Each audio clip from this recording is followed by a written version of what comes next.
Hello guys, നമ്മൾ രാത്രി 12 മണിയൊക്കെ ആകുമ്പം കുറച്ച് ദിവസങ്ങളായിട്ട് കാണുന്ന ഒരു നാടകമാണ്, ഒരു പൊറാട്ട് നാടകമാണ് ഞാനിപ്പോൾ പറയാൻ പോകുന്നത്. വേറൊന്നുമല്ല, നമ്മുടെ ആദില നൂറ ദമ്പതികളുടെ ഒരു രാത്രിയാകുമ്പോൾ ഒരു കോൺവെർസേഷനാണ്. അവർ തമ്മിലടിക്കുന്നു, അവർ തമ്മിൽ തല്ലുന്നു, അവർ തമ്മിൽ പ്രശ്നമാണ് എന്ന് പ്രേക്ഷകരോട് പറയുന്ന വിധത്തിൽ രണ്ടുപേരും കൂടി ഊഞ്ഞാൽ കട്ടിലിൽ വന്നിരിക്കുകയാണ് സാധാരണഗതിയിൽ ചെയ്യുന്നത്. ഇന്നിപ്പം നമ്മുടെ അനുമോൾ വന്നിരുന്നപ്പോൾ അനുമോൾക്ക് മനസ്സിലായി അവർ തമ്മിൽ സംസാരിക്കാൻ വേണ്ടിയാണെന്ന്.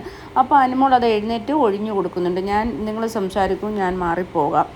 അല്ല, ഞാനൊരു കാര്യം ചോദിക്കട്ടെ, ഇവർ രണ്ട് കണ്ടസ്റ്റൻ്റ് ആയിട്ടായിരുന്നില്ല, ഒറ്റ കണ്ടസ്റ്റൻ്റ് ആയിട്ട് വന്നു. ദമ്പതികൾ എന്ന പേരിലാണ് വന്നത്, ലെസ്ബിയൻ ദമ്പതികൾ. അപ്പോൾ എന്നിട്ട് ഇവർ രണ്ട് കണ്ടസ്റ്റൻ്റായി. ഇപ്പോഴും ഇവർക്ക് രണ്ടുപേർക്കും ഒരേ കണക്ക് തന്നെയാണ്. ഒരാളെ ഭരിക്കുന്നു, ഒരാളെ കൺട്രോൾ ചെയ്യുന്നു, ഒരാൾ ചെയ്യുമ്പോൾ മറ്റേയാൾ പറയുന്നു. ആ രീതിയിലാണ് ഇപ്പോഴും തുടർന്ന് പോകുന്നത്. അപ്പോൾ എല്ലാ ദിവസവും അതൊരു നാടകത്തിൻ്റെ ഭാഗമായിട്ട് ഞാൻ കുറച്ച് ദിവസമായിട്ട് ഇവരെ ശ്രദ്ധിക്കുന്നു. രാത്രിയാവുമ്പോൾ ഇവർ രണ്ടുപേരും കൂടി നൂറ ആദിലയെ കൺട്രോൾ ചെയ്യുവാണ്. നീ എന്തിനാണ് അങ്ങനെ ചെയ്യുന്നത്? ഇപ്പോൾ പ്രത്യേകിച്ചും ക്യാപ്റ്റൻ ആയതിനു ശേഷം എല്ലാ ദിവസവും ഇത് തന്നെയാണ്.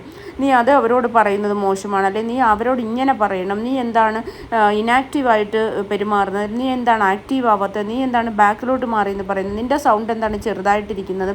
ഇങ്ങനെ തമ്മിൽ പറഞ്ഞ് ഇവർ കലഹിക്കുന്നതായിട്ട് നമ്മളെ അറിയിക്കുകയാണ്.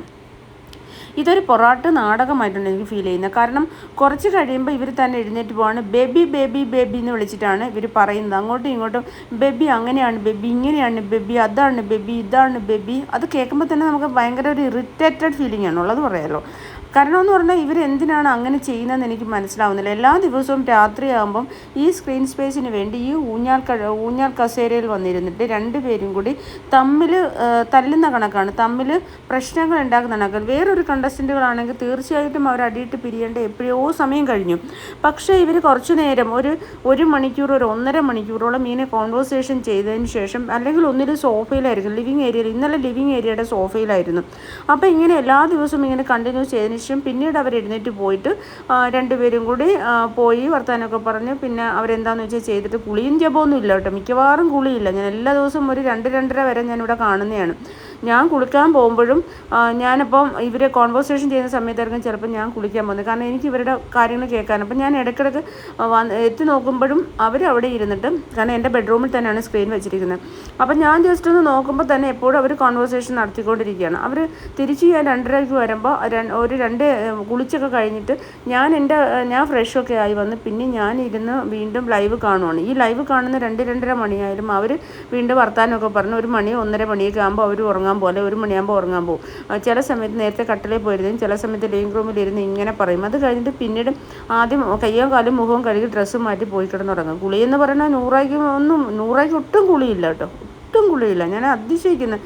പീരീഡ്സ് ടൈമാണെന്ന് പറയുന്നിട്ട് അപ്പോഴും കുളിക്കാറൊന്നുമില്ല. ഡ്രസ്സ് ജസ്റ്റ് മാറ്റുക, മുഖം കഴുകുക, മുഖം മിനുക്കുക, കാലും കൈയും കഴുകുക, ഇത്ര മാത്രമേ ഉള്ളൂ ഇവരുടെയൊക്കെ ആ ഒരു വൃത്തി എന്ന് പറയുന്നത്.